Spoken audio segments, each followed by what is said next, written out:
요즘 코인 시장 진짜 롤러코스터 같죠? FOMC 발표 한 번이면 비트코인 지표가 춤을 추고 알트코인 지표는 아직도 널뛰기를 합니다. 이제 막 코인 투자에 입문하신 분들은 정말 적응하기가 쉽지 않으실 거예요. 하지만 이런 때에 제대로 된 마음가짐 없이 하락장에 들어가면 어느 순간 내 재산이 통째로 사라져 있을 겁니다. 왜 그럴까요? 제가 지난 7년 동안 코인 투자를 하며 정말 다양한 사람들을 봤는데 하락장이 올 때 한 번에 모든 걸 잃는 공통점들이 있더라고요.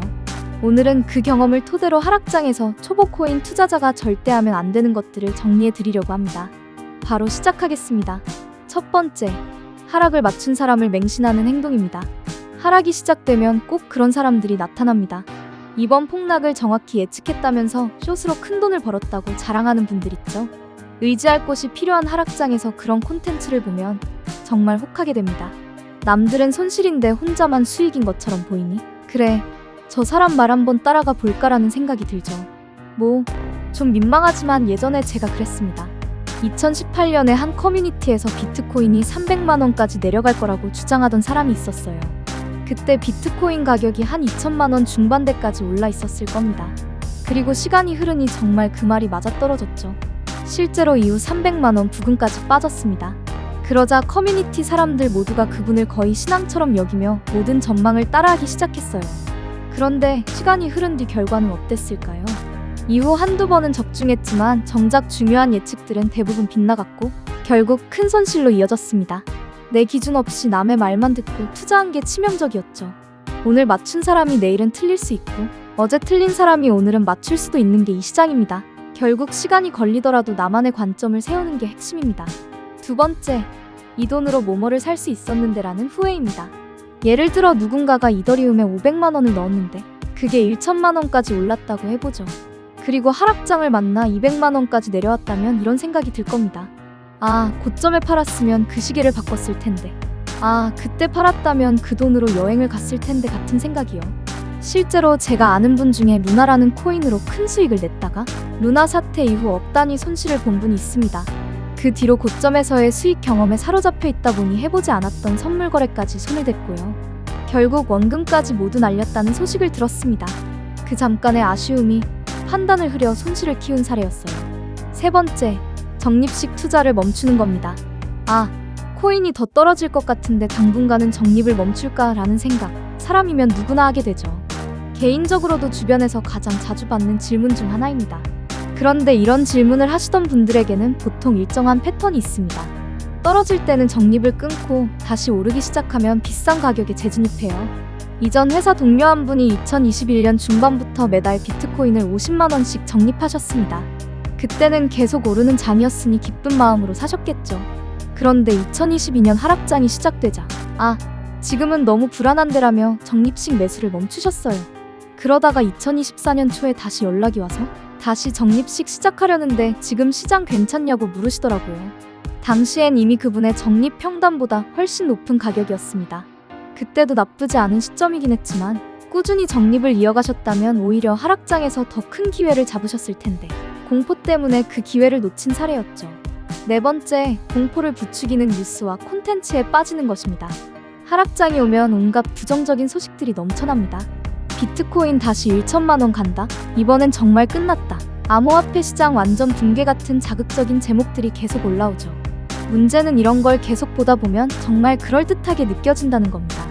실제로 2022년 루나 사태를 떠올려 보세요. 온 세상이 암호화폐는 끝났다고 했잖아요. 그때 공포에 휩쓸려 비트코인을 2~3천만 원대에 던진 분들이 정말 많았습니다. 그런데 지금 비트코인 가격이 얼마인가요?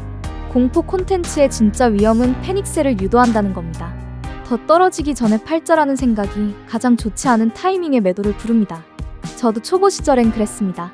매일 차트를 들여다보며 오늘은 얼마나 더 빠졌나 확인하고 커뮤니티의 비관적 분석글을 읽으며 불안만 키웠죠. 시장은 이성적으로 바라보고 판단해야 합니다. 가치가 그대로인데 감정적으로 대응했던 것이 그때 제가 성장하지 못한 가장 큰 이유였어요. 이걸 고치고 나서 수익률이 확실히 많이 좋아졌습니다. 마지막 다섯 번째, 무리한 추가 매수입니다. 하락장이니까 지금이 기회다, 더 사자 이런 말 정말 많이 듣죠. 물론 장기적으론 유효할 수 있습니다. 하지만 이 구간에서 큰 손실을 보는 사람들의 공통점이 있는데 생활비나 대출까지 끌어다 추가 매수한다는 겁니다. 잘된 사례도 분명 있지만 초보자에게는 전 재산을 잃는 지름길이기도 해요. 실제 예를 들면 2021년 말에 친한 동료가 보던 알트코인이 고점 대비 50% 내려왔다며 이건 진짜 기회다. 소도 팔아서 사야 한다고 하더군요. 저는 잘 모르는 종목이라 들어가지 않았지만 그 동료는 마이너스 통장에서 5천만 원을 단계 올인했습니다. 반년쯤 지나 그 종목은 어떻게 됐을까요? 그때 50% 빠졌던 자리에서 정확히 마이너스 92%가 추가로 하락했습니다. 결국 그 친구는 지옥 밑에도 지하실이 있다는 걸 깨닫고 가장 바닥에서 손절할 수밖에 없었죠.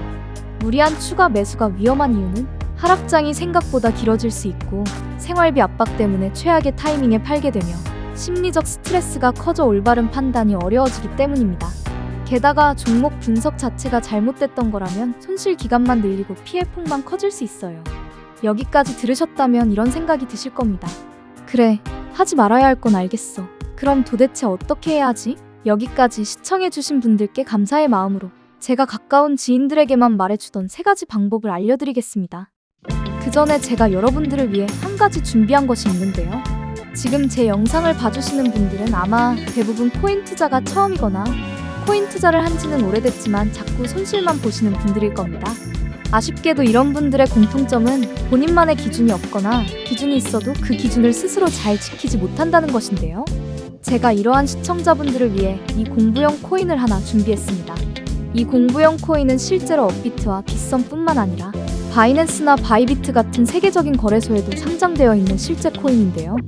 현재 차트의 자리와 수급 그리고 관련 이슈까지 모두 맞아떨어져서 조금씩 상승을 준비하고 있기 때문에 아직 어떤 코인이 오를 수 있는 코인인지 어떠한 기준이 있어야 오르는 코인에 들어갈 수 있는지 잘 모르시는 분들께는 정말 공부하기에 최고로 좋은 코인이라고 할 수 있습니다. 따라서 제가 지금부터 여러분들께 이 공부용 코인을 알려드릴 건데요. 그냥 어떤 코인인지만 알려드리는 게 아니라 이 코인이 왜 오르는지 그리고 오른다면 어디까지 오를 수 있는지까지 자세히 알려드릴 예정입니다. 그러므로 여러분들께서는 이 공부용 코인이 어떤 코인인지 알게 된다면 그냥 지켜보시면서 제가 알려드린 오르는 이유를 접목시켜가며 공부를 하셔도 되고 소액으로 직접 수익을 봐보시면서 어떤 코인을 들어가야 수익을 보게 되는지 감을 얻으셔도 됩니다.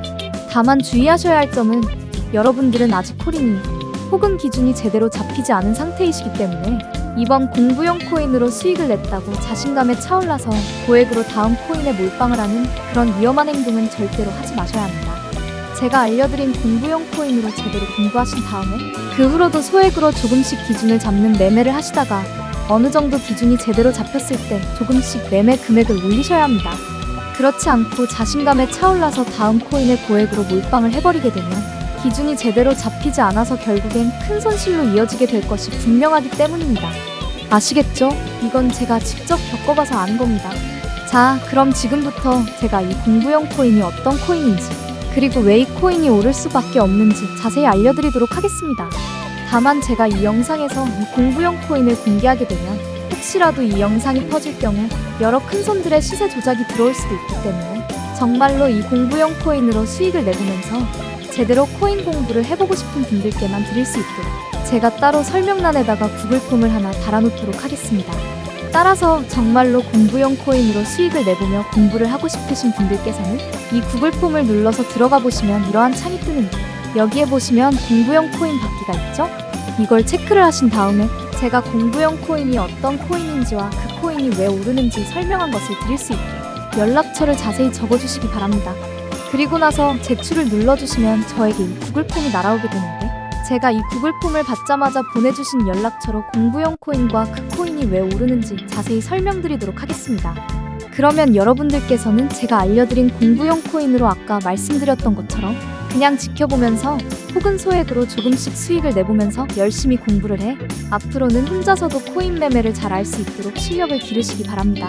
참, 그리고 한 가지 부탁드리고 싶은 것이 있는데 저에게 이 공부용 코인을 받게 되면 절대로 다른 사람들에게 유출하지 마시고 혼자서만 공부용으로 사용하시기 바랍니다. 이 공부용 코인이 유출되게 되면 제가 아까 말씀드렸던 것처럼 큰 손들의 개입이 생길 수도 있으니 절대로 유출하지 마시고 여러분들 혼자서만 알고 계시기 바랍니다. 자, 그러면 아까 하던 이야기 이어서 하도록 하겠습니다. 여러분들이 실천해야 할 3가지 중 먼저 첫 번째는 뻔해 보이지만 자신의 투자 원칙을 정해 글로 남기세요. 예를 들어 비트코인 50%, 이더리움 30%, 알트 20%로 비중 고정, 매달 일정 금액만 분할 매수, 2년간 절대 매도 금지, 생활비는 절대 손대지 않기 같은 기본 원칙을 종이에 써서 눈에 잘 띄는 곳에 붙여두세요. 너무 교과서 같다고 느껴지시죠? 그런데 이게 정말 효과가 있었습니다. 귀로 들을 때와 눈으로 볼 때는 확실히 다릅니다.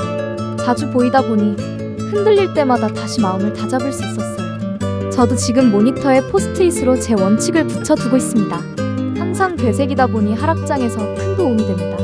둘째, 투자 고전을 다시 펼쳐보세요. 돈 뜨겁게 사랑하고 차갑게 다루어라. 현명한 투자자, 투자에 대한 생각 같은 책들입니다. 투자 대가들의 책이죠. 이 책들에서 공통으로 말하는 게 있습니다. 진짜 위험은 폭락 그 자체가 아니라 공포를 이기지 못해 스스로 던져버리는 행동이라고요. 하락장에 이런 책들을 다시 보면 마음을 다잡는데 큰 도움이 됩니다. 아, 이런 일은 과거에도 반복됐구나를 깨닫고 큰 그림을 보게 되죠. 특히 군중 심리에 관한 부분을 다시 읽어보세요. 왜 많은 사람들이 같은 실수를 반복하는지 이해가 됩니다. 셋째, 시야를 넓혀 장기 차트를 보세요. 하락장에 1시간, 4시간, 아니 1일 차트만 봐도 정신이 아찔합니다. 정말 하락장에서 더 크게 잃는 사람들의 공통점 중 하나가 단기 차트에만 매달린다는 거예요. 그러다 보면 하루에도 몇 번씩 고통을 겪습니다. 이렇게 되면 고통의 빈도만 늘어나요. 펀더멘털이 멀쩡한 종목임에도 하루에도 몇 번씩 손절할까라는 생각이 떠오릅니다. 이럴 때 1개월, 6개월, 1년 차트로 한번 시야를 넓혀보세요. 비트코인 1년 차트를 보면 어떤가요? 2018년 대폭락, 2020년 코로나 급락, 2022년 누나 사태도 긴 흐름 속에선 작은 파도처럼 보이지 않나요? 길게 보면 지금의 하락은 수많은 파동 중 하나에 불과합니다. 5년 뒤 돌아보면 그때가 기회였네라고 느끼실 겁니다. 지금까지의 내용을 잠깐 정리해볼까요? 하락장에선 하락을 맞췄다는 사람을 맹신하지 말 것, 이 돈으로 뭘 살 수 있었는데 같은 후회에 빠지지 말 것, 공포를 부추기는 뉴스와 콘텐츠에 매몰되지 말 것, 적립식 투자를 멈추지 말 것. 다만 그 전에 펀더멘털 점검은 반드시 하고 무리한 추가 매수는 피하면서 장기적 관점을 유지하기입니다. 제가 7년 동안 겪은 그 고통의 시간이 이런 원칙들을 깨닫게 해줬습니다. 덕분에 2020년, 2022년 하락장에서도 크게 흔들리지 않고 제 원칙을 지킬 수 있었고요. 하락장을 좋은 매수 기회로 삼을 수 있었습니다. 결국 하락장은 심리 싸움이더라고요. 기술적 분석도 중요하고 펀더멘털도 중요하지만 무엇보다 중요한 건 내 감정을 통제하는 일이었습니다. 보유 종목에 펀더멘털에 문제가 없다면 손실은 크게 보일지라도 장기적으론 대수롭지 않을 수 있습니다. 하지만 이 시기에 전 재산을 잃어버리면 다시 일어설 기회 자체가 사라집니다. 그러니 가장 중요한 건 살아남는 것입니다. 이 영상을 올리는 지금은 시장 분위기가 꽤 좋습니다. 하지만 현명한 어부는 맑은 날 배를 손본다고 하죠. 하락장은 언젠가 다시 찾아옵니다. 앞으로 이 시장에서 살아남으려면 미리 대비해 둡시다.